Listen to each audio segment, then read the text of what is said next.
Good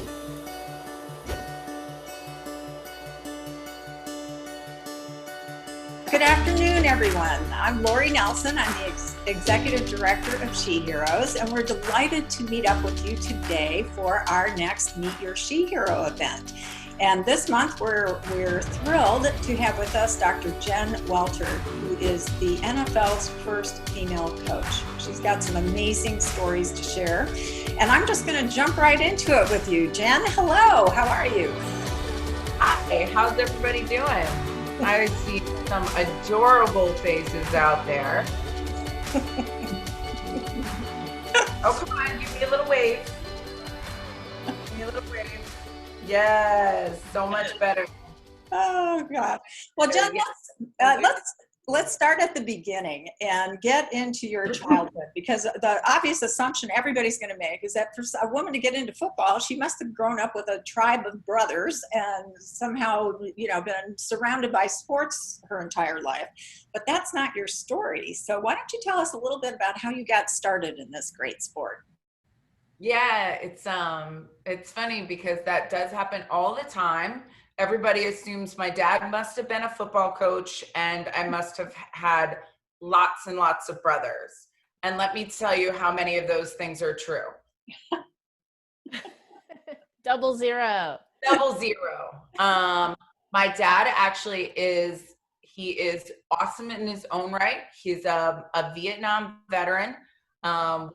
A lot of cool medals. He's a Silver Star and 2 Bronze Stars. And so he really taught me about bravery.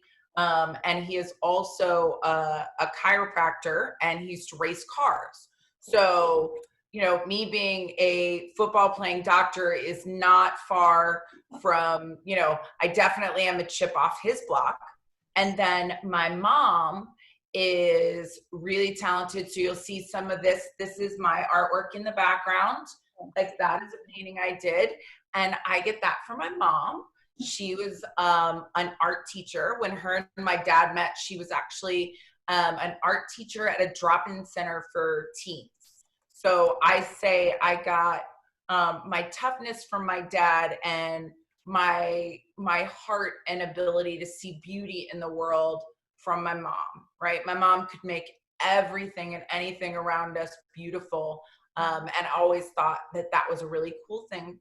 I also have one older sister who is a doctor of acupuncture, and she got there in a roundabout way, because when she was an undergrad, she actually went to art school. So, she followed my mom to start and then went closer to my dad's route after a few years out. Sports was always a part of my family. We were very active. My dad used to say I ran circles around everything and everyone because I was a very active, energetic kid. My mom tells the story of the first time she gave me a bottle and said that was game over, right? Like, there was no other option for me once I discovered I could eat and run, right? Like, I was very high energy, always liking to do things. And that's been a lot of the stuff that I've done in my life, is just very self-directed and very curious. Like, growing up, I was on the math team. I competed nationally in academic games. I did a lot of acting. And my first love of sports was tennis. I was ranked in Florida at one point. The highest I got to was 50, which is pretty good in the country, because Florida, they play a whole lot of tennis.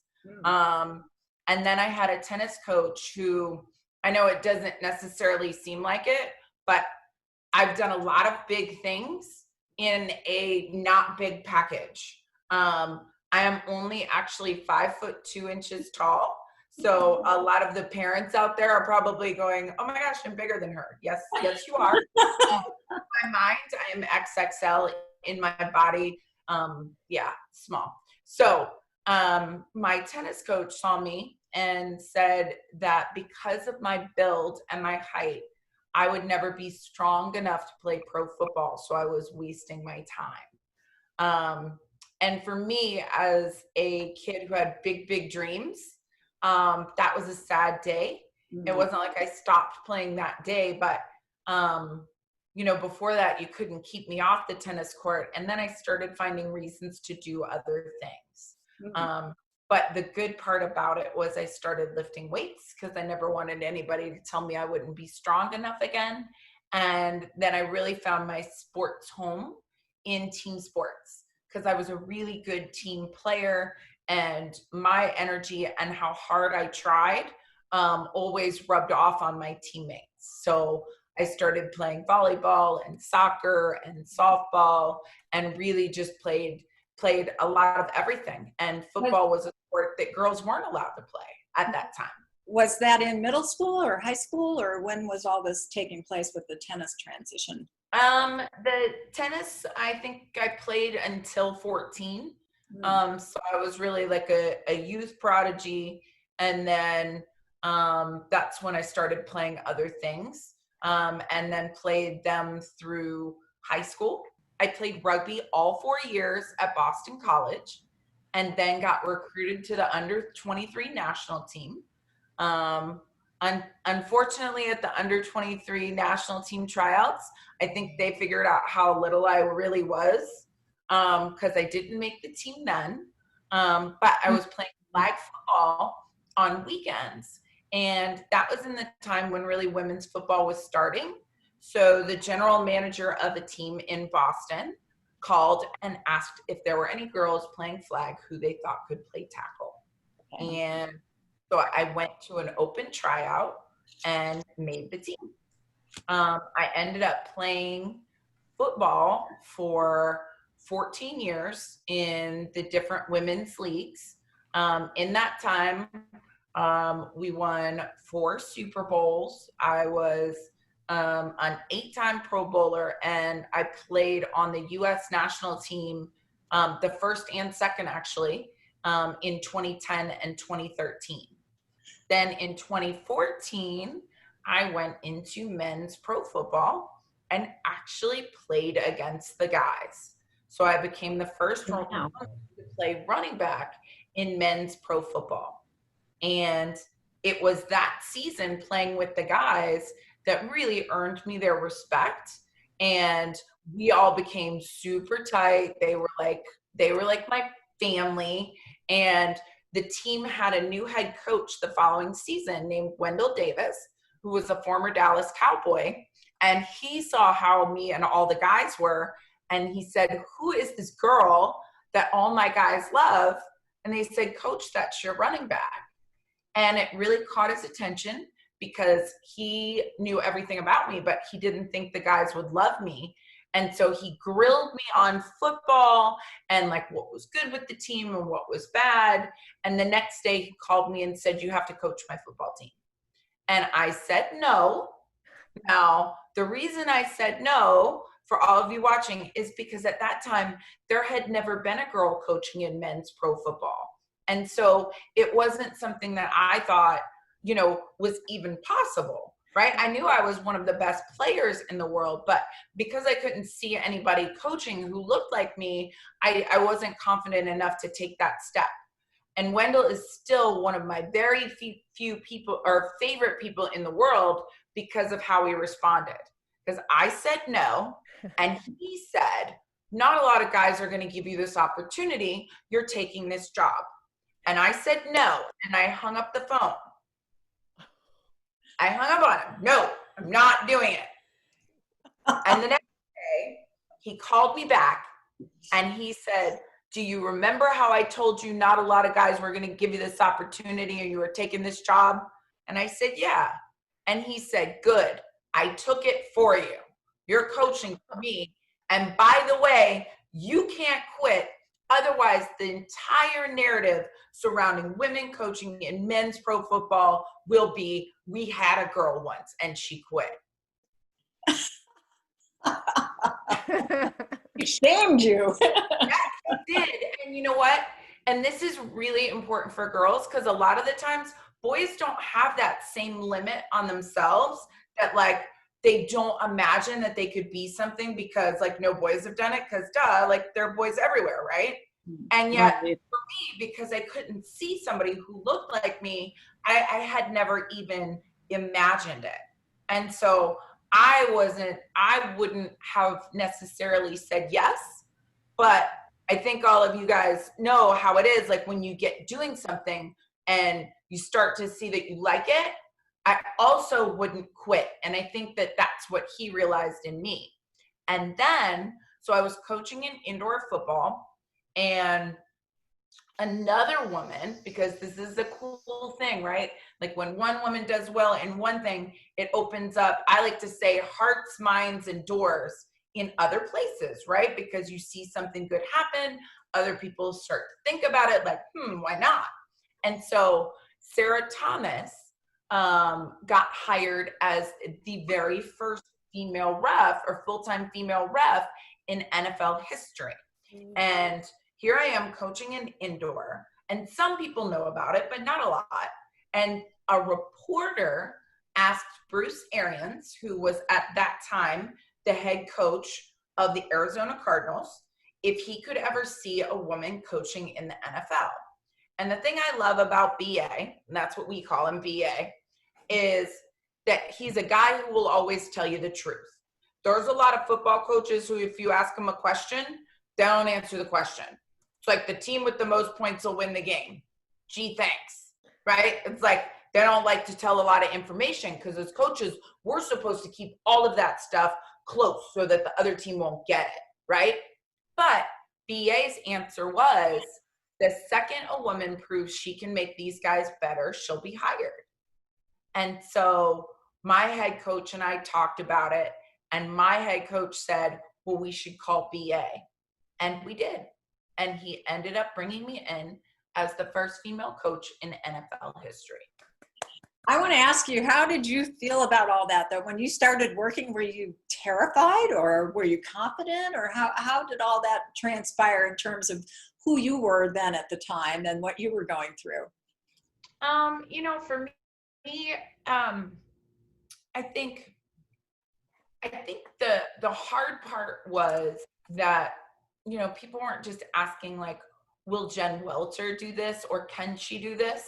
The whole narrative was, can a woman, right? And that's hard when you're the first because they don't have anybody else to compare it to.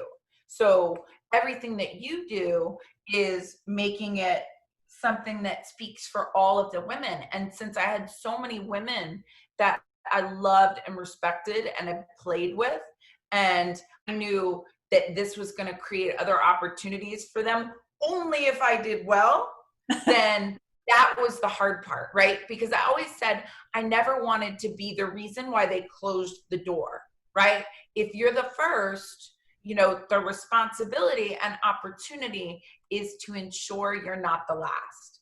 So I really wanted to focus on doing a good job so that we would prove that it was possible. And one of the things that was really cool to me is that, like, in sports, right, like NFL games are going on right now, and so are NBA, which is weird because both's going on for the first time, right? But we watch each other and we say, I checked out your game film, which means I've looked to see how good you are. And all of those guys, when I went to the NFL, like that I went to coach, they were like, Coach, we checked out your game film, like you're a baller. And so they knew that I was a good player. And also the guys were really excited to be a part of history. And I think that was something really smart that Coach Arians did, is a lot of the times, like if you have a leader, the people on your team or your players might not get an opinion, right? Like they don't get to say like, oh, I'd like to do that or I wouldn't like to do that. But Bruce Arians is known for being a player's coach, which means he really cares about his team and his players and what they think. And so when he was deciding, when he wanted to hire me, he'd already made the decision that he thought this would be a good thing to do. But he went to the players in his locker room, the leaders on his team, and he asked them what they thought and would they be behind it? And all the guys said yes. So they got to be a part of deciding that they wanted to change the culture of the league. And I think that was a really smart thing that BA did, because the guys were all happy because they were part of the decision. Well, did they give you a hard time though? I mean, the guys being guys. No, that's amazing. That's wonderful. No, guys being guys to me is not really what most people think about. My greatest mentors and supporters have been guys, right? There were no women who could hire me, right? Yeah. There were no women who could be my supporters. So the biggest breaks that I've had were from guys who saw me first as like a baller and a talented person in football. And why wouldn't we want her, right? Like, I also was bringing a PhD in sports psychology to the table, which no one else had. So I was qualified in a lot of ways. And, as much as the guys loved the football resume, they were really curious about the psychology. And so we had a lot of one-on-one conversations where, I would tell them my job is to help you. And that's football and life. And so if I help you with something else that's going on in your life, then that's just going to make you a better football player too. And that was also something that they weren't necessarily used to. Now, guys and their communication is a little bit different, right? Like I always say guys are jokesters, right? Like you guys have guy friends. I know you do. And it's like the boy that like pulls your pigtails and like kind of messes with you. Okay, well, when they get older, that doesn't change. They still do that.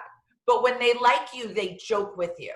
So you got to just kind of joke back with them. And then they'll be like, oh my gosh, she's awesome. She speaks my language. And so I always tell my friends that I speak dude. Now, you also refer to football as the last frontier of women in sports. So we can segue over to, let's talk about women in football and women in sports altogether with your degree. I'm sure you've got all kinds of insights, but let's just delve into that a bit. What do you think that your understanding brings to the game from the degree that you studied? Well, I mean, there's a lot of parts of that. If you say the reason why I say football is the final frontier for women in sports, that's something that we've said for a long time, because it's the only sport that doesn't have the same opportunities for girls and boys at any level, right? It's the only one. And yet we call it America's game, right? Like, I mean, a lot of people Thanksgiving, right? Like they watch football. And yet they can watch boys play football, right? So to me, and a lot of the women who decided we wanted to play, we were not only playing because we loved it, but we were also playing because we believed that like you girls all deserve opportunities that maybe we didn't have. And so it was not only about, changing just the game of football, it was how could we change culture and change the world by playing football, because that's what we saw as an opportunity, right? So a lot of the times we say sports can help lead culture because, the fields that we're playing on and the games that we're playing are seen by so many people, right? So if we have progress maybe in a business or in another area where women are progressing for the first time, it may happen, but it doesn't happen on the platform where people get to see that change, right? And so that was one of the really cool things about, say, like, being in the NFL is this was a change and a place where you could see women on the sidelines that hadn't been there before, right? So that's why that sport is really important. And it's also the way it impacts other things. Right. So I always say I want to change culture, and that football is one place where I can do that. Right. One of the ways that we did that last year was Madden. EA Madden is the football game, right? That, has NFL players in it. Well, up until last year, which was Madden 20, you couldn't ever have a female as your head coach. Right. So as a girl, you couldn't have somebody who looked like you to play the game with. And so for the first time last year, Madden had two things that were different. One, a female who got to play herself, right? And two, that you could have a female head coach for the first time. And so I got to work with them on changing culture, like through football. So that's where I look at it as being a big picture conversation. Now, in terms of how did like my degree help me in football, I think it was cool to get, first of all, I got my degree while I was playing football. So for me, you know, studying sports psychology, so that's like the mental side of sports, right? It was like I would learn things that could make you a better athlete, and they would tell it to me, or I'd read it in a book, and then I'd be like, wonder if that works, right? And I would like get to try it out in my own game, right? So these kinds of things that I was learning to be able to work with, whether it was coaches or athletes, to like be better performers, I got to try them on myself first. And it really helped me become a very different player, because I was always somebody who wouldn't be the first one that you would pick, right? I was so small on the U.S. national team that they called me kid, right? Because I looked like a little kid running in and out of everybody. But the interesting thing is, if I was trying to play like everybody else, I would always be disadvantaged, right? Because I was small. And if I was trying to run high or run like them, then I would lose because I wasn't as good at their game. And yet, interestingly, it's actually an advantage in football to be small because you have great leverage. So once I realized that I didn't have to be big like them, and I was actually hurting myself to like run tall like them, and I like to say I owned being little and being really fast because I was really fast. And so I stopped trying to play big, which I couldn't do because I'm not big, and started learning how to play little, which I was really, really good at. Then there became very few people who were as good as me at being really little. And like, I always used to say, if you guys ever watch Frankenstein, you know, Frankenstein or a zombie, he'd be out like this, right? And they're kind of slow motion, like, rah. And that's what I used to feel like when I'd play against them. I'd be like, they'll never touch me, like little and small. So that was one of the big things from psychology that really helped me as a player, is realizing that what made me different was actually what made me special. And I also got really good at coach-athlete communications.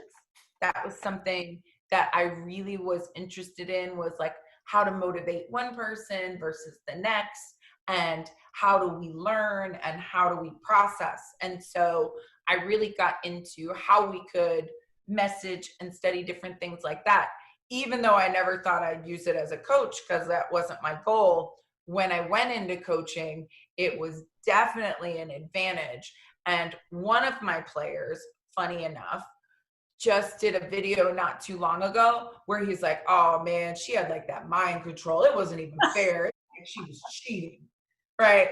And I thought it was so funny because he's like, she knew us so well. It was like you couldn't get away with anything. It really was like kind of like she was reading our minds. And so, you know, do any of you seen like the movie The X-Men? Yeah, the X-Men. So like, you know, Jane Grey can like read their minds, and she has the mind control. So the guys would laugh and say that was my X-Men character because I had mind control. Okay, we have a few questions coming in, and here's one from Sanbi, and he wants to know, what year did you start playing football? I would have had to, my first season was in 2001 because I graduated in 2000. I made the team, I think it was right before 2000 ended, and then our season was in spring of that year of 2001. Wow. And then we have a question from another friend of ours. What's it like to be an NFL coach on a day-to-day basis? What is your day like as an NFL coach? Well, I'm not one anymore, but when you do have your day, those are really long days, first of all. So training camp, for example, everybody's in the same place. We are all in a team hotel. So think about like sleepaway camp. Okay. So we're all essentially at sleepaway camp, and the coach's first meeting starts at 7. And so that means you have to have had breakfast, you had to get up and do all your morning stuff before you go to your meeting. And in that meeting, we just kind of touch base on what's going on the team. Is anybody hurt? Can everybody play? What is the schedule for the week? Anything that might be changing. That's kind of like the coach's time to all come together, get our injury reports, anything that we need to know. Then we go get ready for our day. Our first meeting with our players is usually, I think it was about 9 a.m. So if you're a player, you get a later day than the coaches do. They come in, and then we typically watch film with them. We do what's called an install. So it would just be like if you were in school and they taught you the lessons and then they made you practice those lessons. So that's what we do. We give them an install. And then when you go to the first practice, it's like your first time to practice those lessons. And what you call in the morning is like a walkthrough, right? So how many of you dance? Do any of you dance? I see you dancing right there, so I know you dance. But if you've ever had to learn, like even a TikTok where you're learning a bunch of different moves that go together, have any of you had to do that? So the first time you do it slow, right? So you kind of go through 1, 2, 3, 4, whatever we're going to do. So the morning practice is like slow. It's the first time you go through it. Everybody learns how to dance together because all 11 people on a football field are actually dancing together because they have to work together in order to make it work. So we do like our walkthrough, right? And that's about 2 hours. Then we go back, we have lunch. Coaches watch on film to see if everybody did it right and if there's anything we need to fix.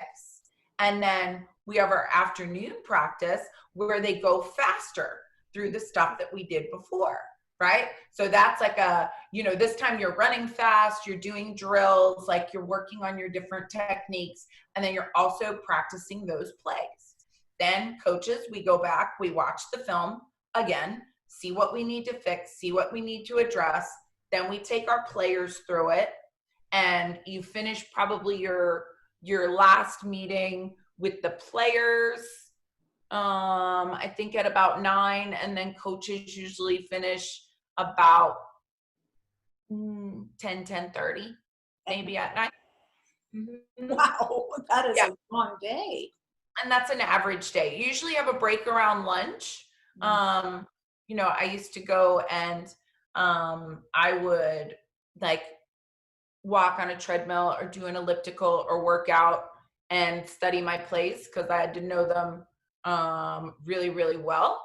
And so I would use that as like workout, study time, maybe call people back, that little break. But that's really what the days are like. And they're like that all through training camp.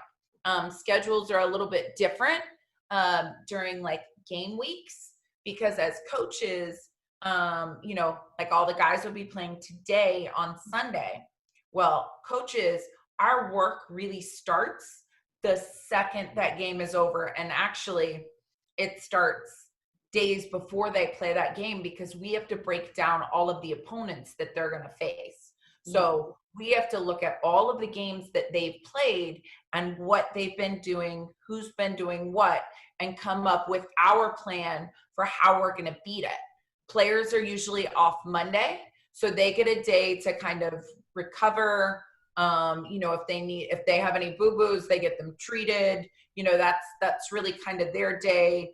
And then we'll have them come back in so we can, they have to do treatments on Monday. And we might give them some stuff. Real day off will be Tuesday, and then we'll put in game plan and everything Wednesday. That might shift if they have like a Thursday night game or something like that. But coaches, our hardest days are when the players aren't there because we're coming up with everything that they need to do to be successful. And then we have to teach it to all of them. Okay.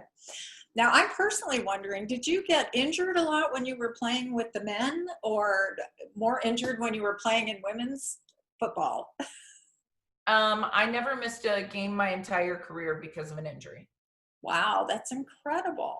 But they didn't, the guys didn't like have a hands-off policy or try to protect you or you know. No, it doesn't work that way. Okay. In fact, it's really harder for me. Yeah. So Sue would like to know, what would you like to do next? I am working on the storytelling side. I think that's really important. Because it will open minds and stuff to the other side.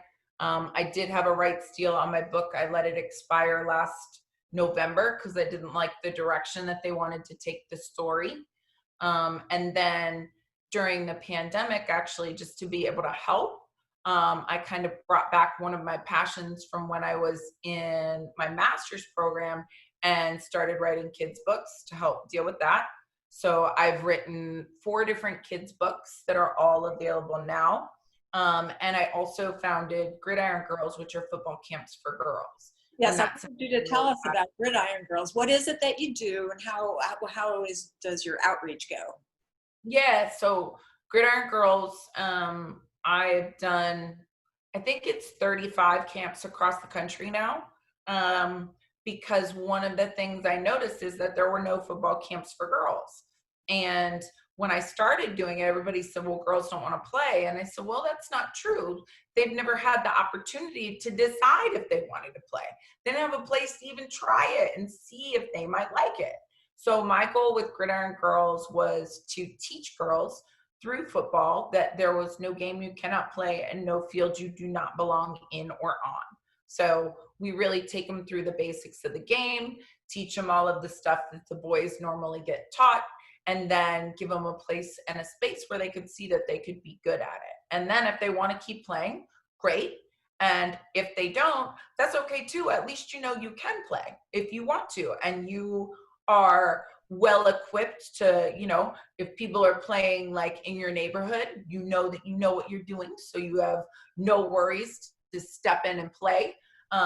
Or if somebody's starting a league and you know that you can do it too. So we really give them a good foundation to understand the game and to learn the basics. Okay, that's great. Here's another question from Nammer Shreddy. What are some things that PE teachers should do in terms of curriculum or pedagogy to encourage girls in the world of sports?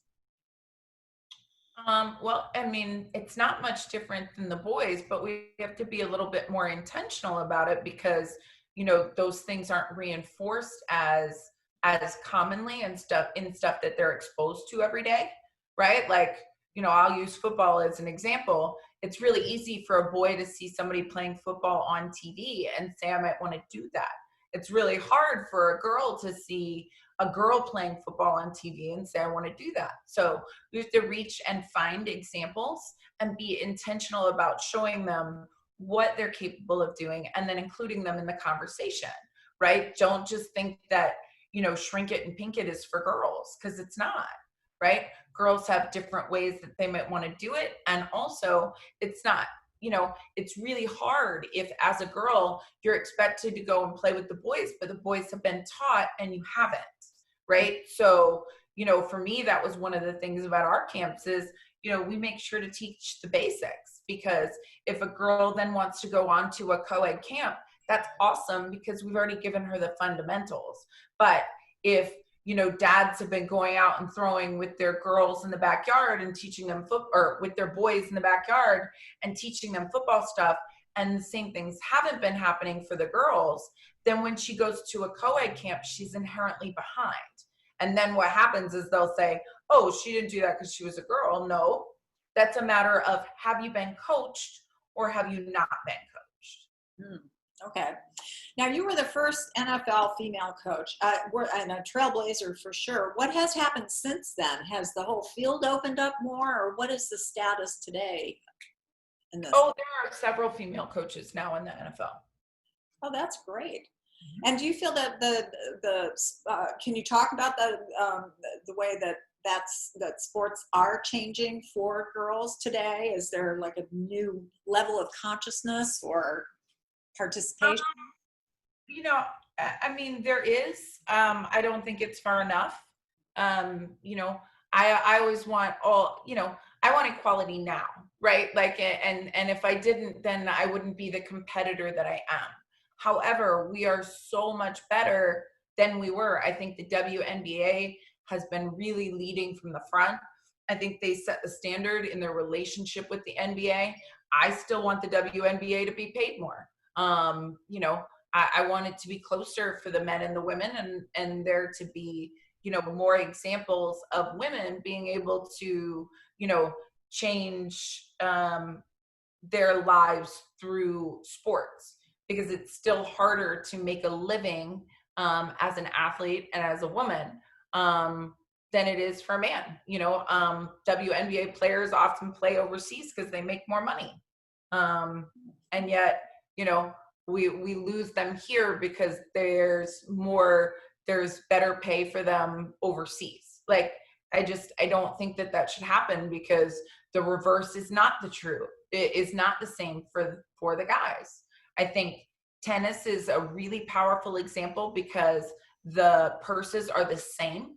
And that is a result of women like Billie Jean King, and, Venus Williams has been really active and outspoken in changing that. So those are great examples, but, none of the women's sports really, other than tennis, which, is the one that you see parity the most.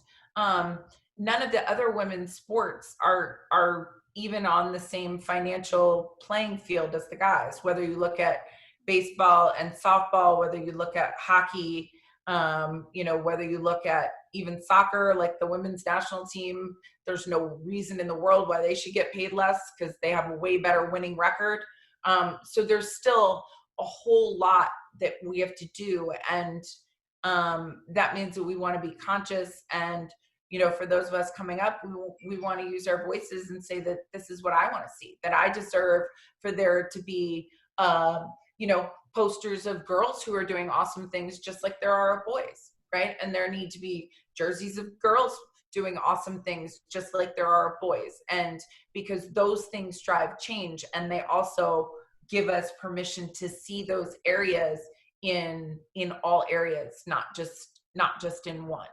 And so, I try to speak not just with respect for, to football, but for sports in general, and the implications that has on society as a whole.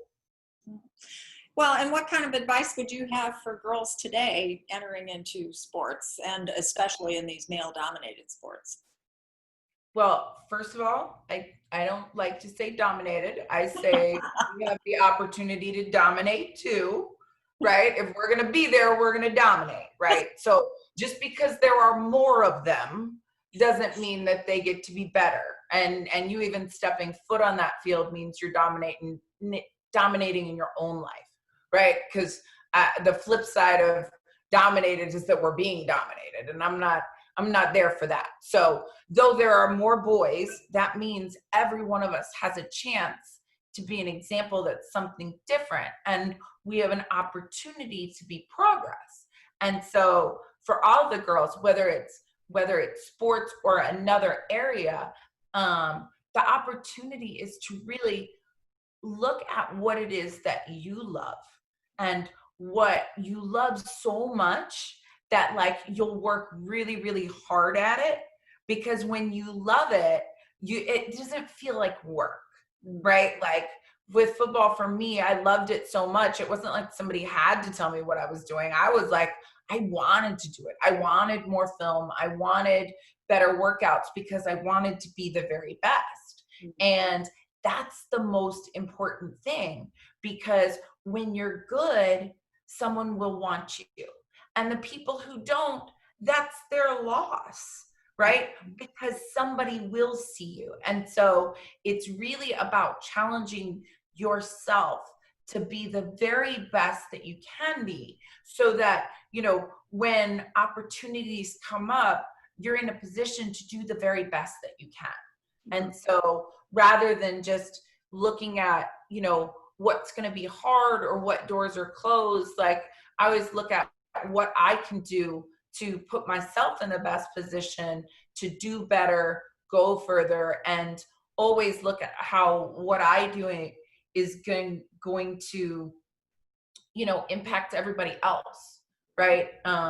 And sometimes that's where I find, you know, strength and courage most of the time, actually, is if, you know, I don't always feel like I'm the one who should have to be doing some of the stuff or even is the best to do some of it. And then I kind of look at myself and I say, okay, but if I don't, then somebody else should be in this position.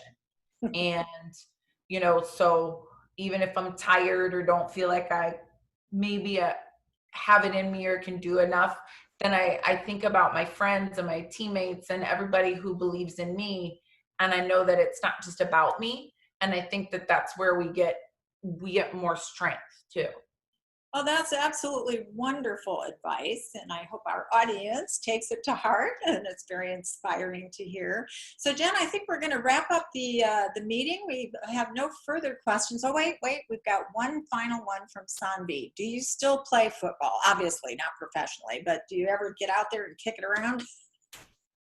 Well, I'm not a kicker, so I don't kick it around, but I do throw it around.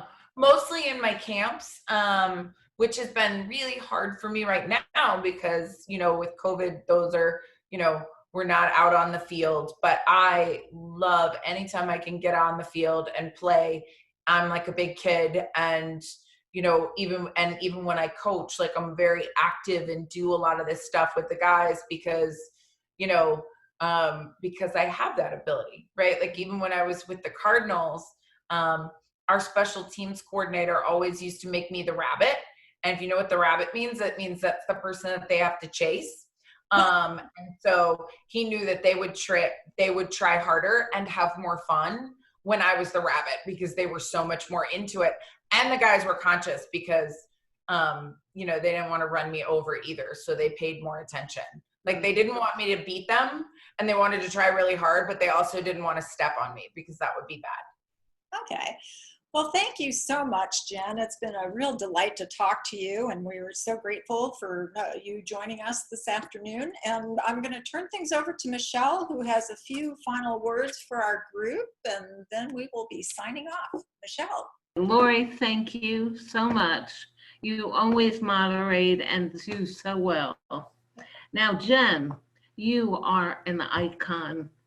The girls and boys that are on this video have had a rare opportunity to see one of the women who changed the world as it is and made it more as it is becoming. So thank you so much. And we need more women like this. I know when I started out, women didn't play football. Women didn't go to football. We just didn't do those things. And now we have someone like you who's gone to the top and now can talk all the wisdom to have more people climb with you. Thank you. Absolutely.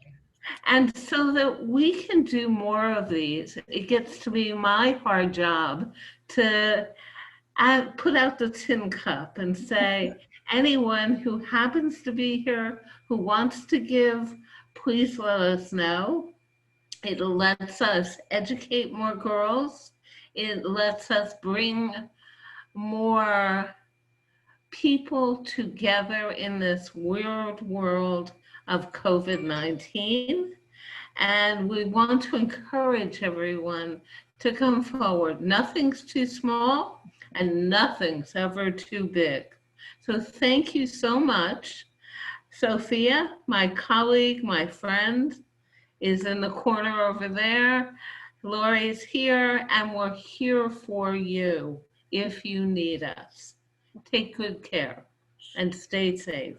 So Please check out our videos. Please continue to come to our COVID once a month meets and send us who you recommend that you want to see in the future. And then, of course, if you can donate or encourage your parents to donate to support our efforts, that would be great. And thank you so much, Jen. It's just been an absolute delight. So on that note, we will be signing off, and we'll see you all next time. Bye-bye.